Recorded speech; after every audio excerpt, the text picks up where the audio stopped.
had to evacuate that area, and they headed for a port in North Korea called Hungnam. And there were a lot of ships there to evacuate the troops and military equipment. But lo and behold, there was a line of refugees that wanted to get out of North Korea, not necessarily because they didn't want to live under that regime, but because they wanted to get away from war. And the line of refugees was as long as you could see.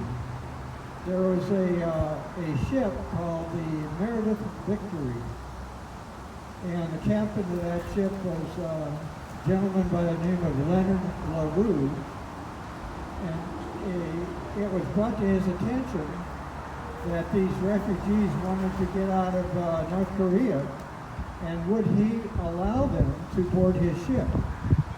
And he agreed to let them get on board. Now this is a cargo ship, a merchant marine ship that is built to haul cargo, not passengers. But he agreed to allow these refugees to come on board, and it's called the greatest evacuation of a military nature that ever occurred.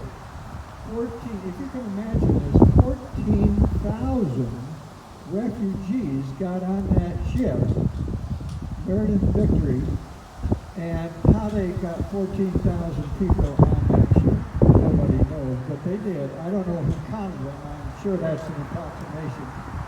But once they were all boarded, they set sail for South Korea and got to a little island off the southern coast of South Korea.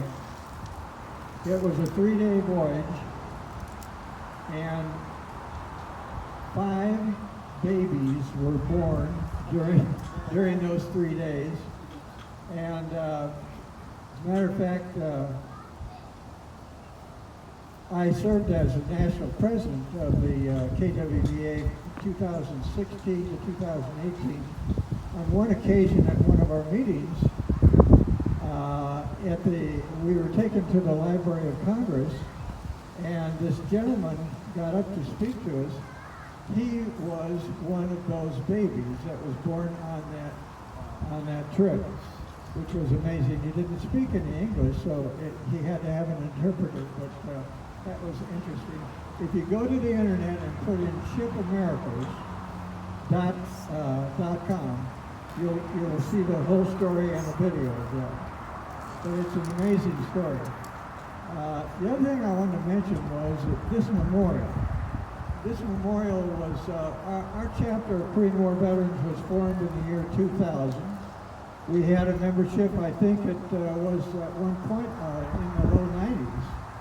Most of our members now have either passed away or gotten to an age where they're not able to attend meetings and that sort of thing. So the chapter, the Johnson County chapter of Korean War veterans no longer exists. But while we did exist, we did this memorial. We raised the money, and we had a dedication ceremony in the year 2003.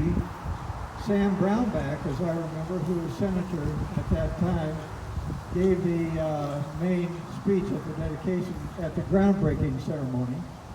And then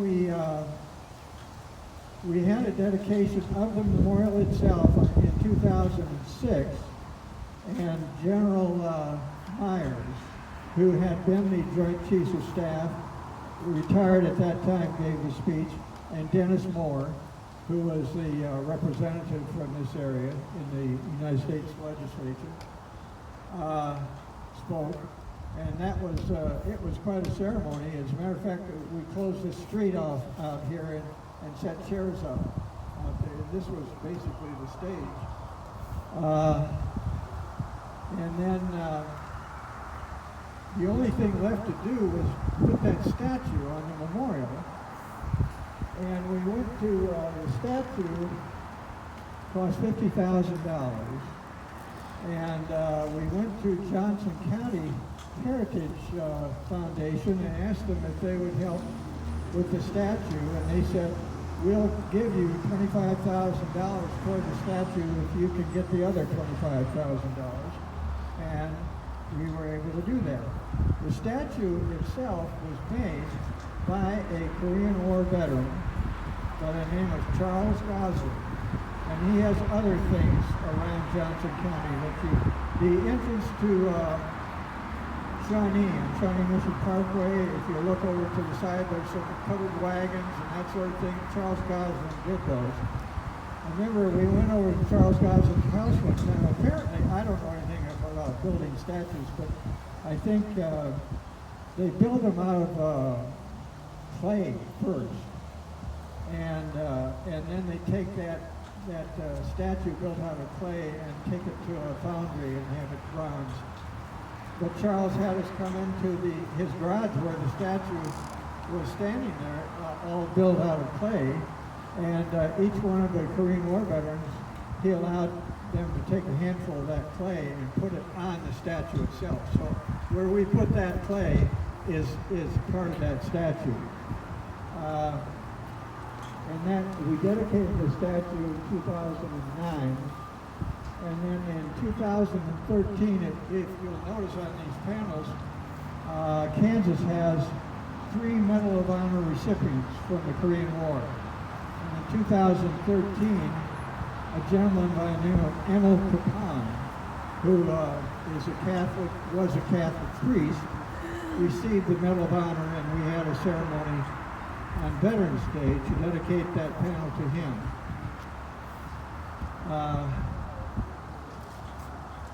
I think that's about the history of this memorial. I will say that the city of Overland Park has been most kind to us. The concrete floor of the memorial itself had deteriorated to some extent, and they came in and took everything off the floor, that pedestal, the statue, the benches, removed them all, stored them in a garage, replaced the concrete floor with better concrete, and then put everything back. Even took the bricks out. So that was pretty good. I think that's all I have to say. Thank you, Bill, for the opportunity. I want to thank the Jewish war veterans. You gentlemen are saviors as far as we're concerned. You talk about the Koreans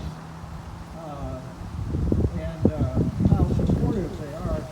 When I was the national president, there's a church in Seoul, Korea called the Se-Eden Presbyterian Church. It's a large church, probably 40,000 members or so.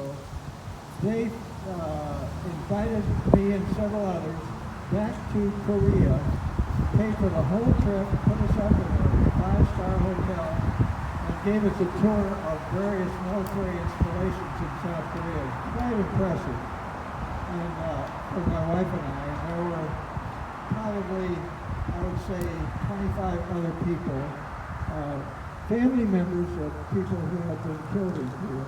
The Koreans are ever thankful for what the United States did and the UN forces did to save their country from being dominated by North Korea.